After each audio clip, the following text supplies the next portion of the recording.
Yo! Welcome to my remastered no damage run of the first Mega Man Zero game. Remastered as in a rerun of the game, which features far superior strategies compared to the first no damage run of 2018. A full movie version of this run will be released after these segmented videos. Here's a brief explanation of the last challenge.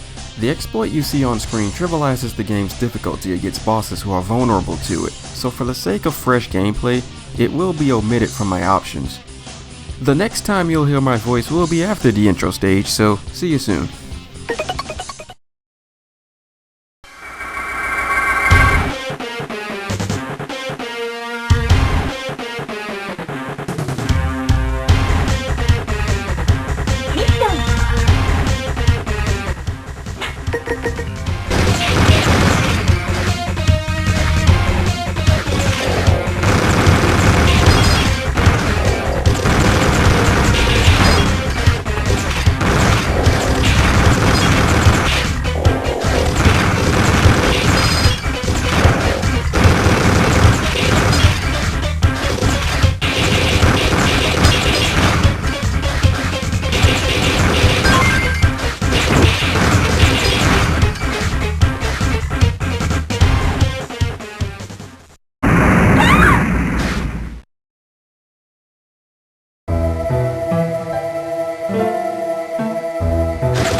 We'll use this introduction video as an excuse for me to explain what the hell these options on screen are for.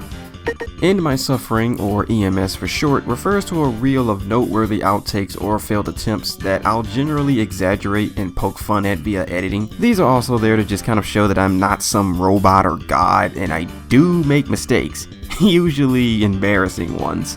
The breakdown features an overview of my overall thoughts about the stage, certain strategies used that aren't very straightforward enough for a casual viewer to comprehend on their own, and finally notable problematic spots that made me want to pull out whatever hair is left on my head. For this video, we'll skip the EMS segment. I mean, it's the intro stage. A few outtakes I had were just kind of minor lapses, so not really worth showing off.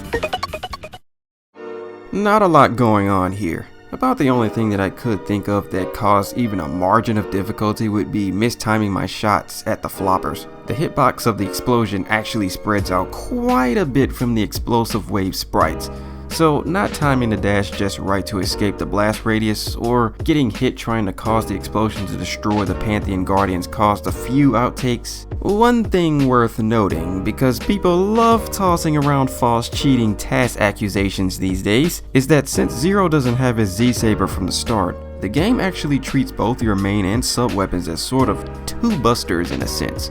Mashing both at the same time produces this rapid firing speed that looks like a turbo button going nuts, but it's really just a result of that extra button press providing an easier rapid fire method. Don't believe me?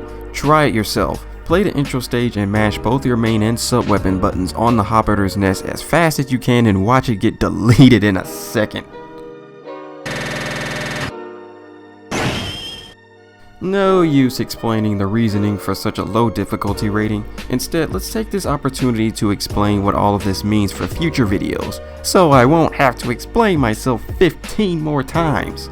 The enemies rating is just that, averaging up the general difficulty of all enemies, whether it be their placement or how they function as an obstacle, based on their competency of ending a run. The platforming rating represents just how easy or difficulty the platforming segments are in the level design of each stage.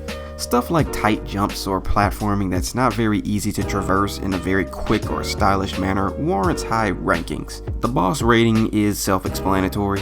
The overall ranking merely averages all the numbers up into a final verdict. Take note, these ratings are not for you, or for the general difficulty of the stages and bosses. These ratings reflect my playstyle, and take into account the challenge run's conditions.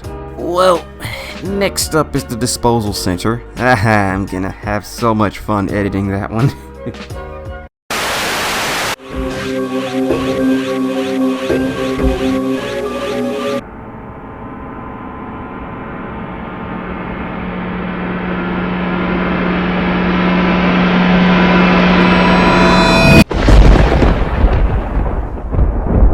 You're actually really easy and not that threatening in the slightest.